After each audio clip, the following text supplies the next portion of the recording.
सोना गांव के जादुई कुम्हार की है, जो अपने अनोखे काम के लिए मशहूर है। ये जादुई कुम्हार मिट्टी से बर्तन नहीं, रिश्तेदार बनाता है। मतलब मिट्टी की मूर्तियों को अलग अलग रिश्तों के नाम देकर बेचता है, जैसे माँ बाप, भाई बहन, बेटी बेटा, दादा दादी। परिवार का हर रिश्ता जादुई कुम्हार के पास मिलता है। इसलिए कुम्हार के घर पर रिश्ते खरीदने वालों की भीड़ लग जाती है। लो भाई, ये रही तुम्हारी माताजी। कुम्हार काका, ये तो अभी बेजान मूर्ति है, फिर मेरी माता कैसे हुई? अरे भाई, मैंने इस मूर्ति को मंत्रित कर दिया है। ये मूर्ति घर पहुंचते ही जीवित हो जाएगी और तुम्हारी माता बन जाएगी। सचमुच ऐसा ही होगा ना? मुझ पर विश्वास रखो, ये मूर्ति तुम्हारी माता ही है। काका, ये आपकी मूर्ति के पैसे। कुम्हार जी, मेरी सासू माँ की मूर्ति तैयार हो गई? हाँ बहन, तुम्हारी सासू माँ भी तैयार है।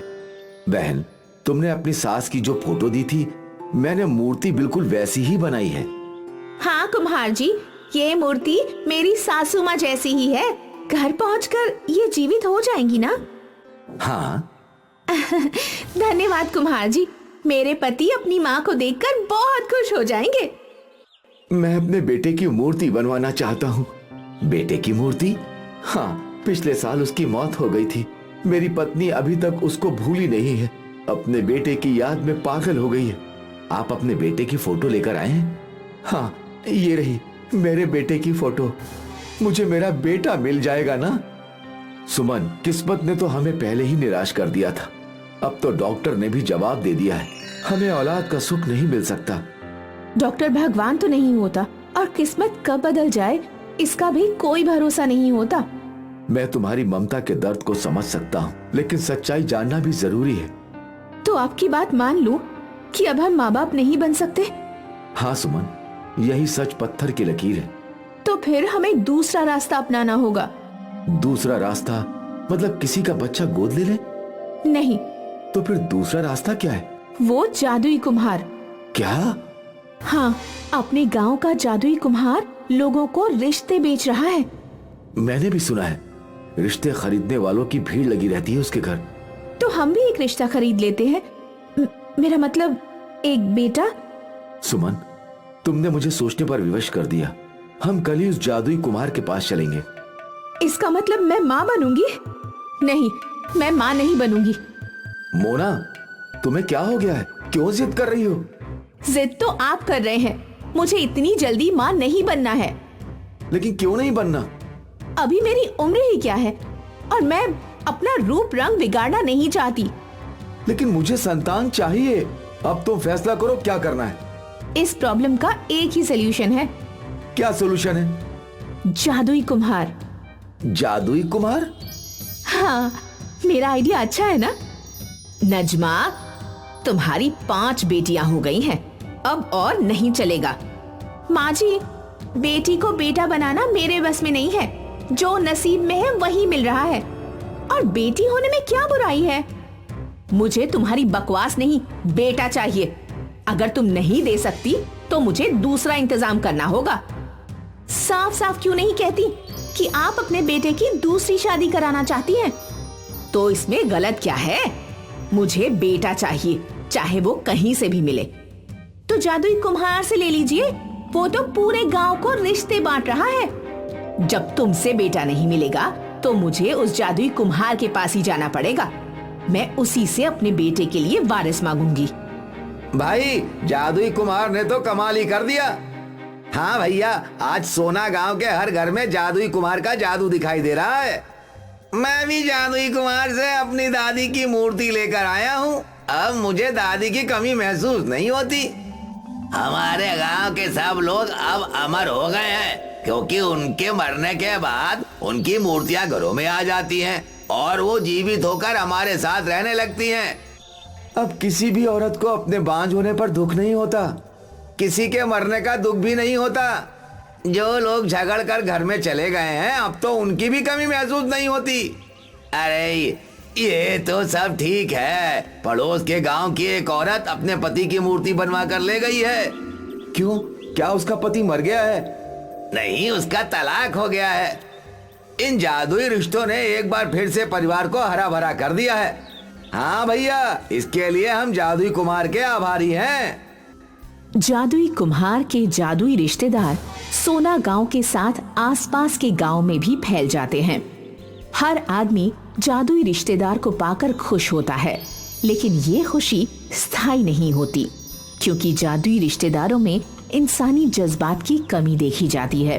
वो सबके साथ रहकर भी साथ नहीं रहते। उनका व्यवहार किसी मशीनी इंसान या रोबोट की तरह होता है। इससे उन सबको जादुई रिश्तेदारों से शिकायत होने लगती है और ये शिकायत गांव के सरपंच तक पहुंचती है। आप सब लोगों की शिकायत मैंने ध्यान से सुनी है। ये समस्या जरूर है, लेकिन इसका दोषी वो जादुई कुम्हार नहीं है। अगर कुमार इसका दोषी नहीं है तो फिर कौन है? हाँ सरपंच जी, हमें रिश्तों के नाम पर कुम्हार ने ही ठगा है। जादुई कुमार नहीं, असली नाम से नकली रिश्तेदार दिए हैं। उसने हमारी भावनाओं को ठेस पहुंचाई है। मैं ऐसा नहीं मानता। उसने जो कुछ किया है सच बताकर किया है। रिश्ते के नाम पर धोखा खरीदने तुम खुद उसकी दुकान पर गए थे, वो तुम्हारे घर नहीं आया था। अब हम इन मशीनी आदमियों का क्या करें जो जिंदा लाश की तरह हमारे साथ रह रहे हैं? इसके लिए हमें जादुई कुम्हार के पास चलना होगा।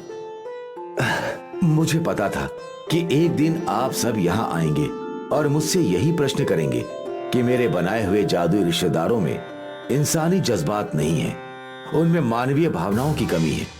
अगर तुम्हें पता था तो तुमने हमें ये मूर्तियां क्यों दी? वो इंसानों जैसा व्यवहार क्यों नहीं करती?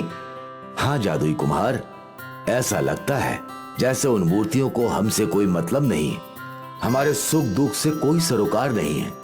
सरपंच जी, ऐसा हो भी नहीं सकता, क्योंकि ये जादुई रिश्तेदार हैं। यही तो कुदरत का कानून है और यही कुदरत का कमाल है कि इंसान से जब इंसान पैदा होता है तो वो एक दूसरे का दर्द समझता है, एक दूसरे के गम को बांटता है, एक दूसरे की तकलीफ में सहयोग करता है। ये इंसानी जज्बात, मानवीय भावना हमारे लिए मालिक का वरदान है। ये वरदान तुम्हारे पास क्यों नहीं है? क्योंकि मैं एक मामूली सा इंसान हूँ और वो मालिक इंसानों को बनाने वाला सच्चा खुदा है। एक औरत बच्चे को जन्म देते समय 100 बार मरती है। उसकी तकलीफ को शब्दों में नहीं बताया जा सकता। ये बात तो हम सब जानते हैं जादुई कुमार। तुम मानते क्यों नहीं? मालिक चाहता तो बच्चे की प्रक्रिया को आसान कर देता। औरत की जगह बच्चे कहीं से भी पैदा होने लगते, जैसे पेड़ों से फल की जगह बच्चे निकल आते, जमीन में बोए बीज से बच्चे अंकुरित हो जाते। वो चाहता तो कुछ भी कर देता, लेकिन उसने ऐसा नहीं किया, क्योंकि वो जानता है कि ऐसा करने से दुनिया में इंसानों की भीड़ तो इकट्ठी हो सकती है, लेकिन उनमें इंसानियत नहीं डाली जा सकती। इंसानों की ये भीड़ जानवरों की भीड़ से बदतर हो जाती। इसलिए मालिक ने इंसान से इंसानों को पैदा किया। ये सब जानते हुए तुमने इस मिट्टी के रिश्तों को क्यों बेचा? मैं एक जादुई कुम्हार हूं सरपंच जी। लोगों ने जो मांगा मैंने बेच दिया, लेकिन मैं इस बहाने लोगों को यह एहसास दिलाना चाहता था कि तुम्हारे जो रिश्तेदार मर गए हैं उन्हें याद करो, लेकिन जो जिंदा हैं उनकी भी कद्र करो, उन्हें अपना मानो, उन्हें दिखावे का नहीं सच्चा प्यार दो। जादुई कुम्हार, आज तुमने हम सबको मिट्टी के नकली रिश्ते बेचकर असली रिश्तों की कद्र करना सिखा दिया है। हम सब तुम्हें धन्यवाद देते हैं।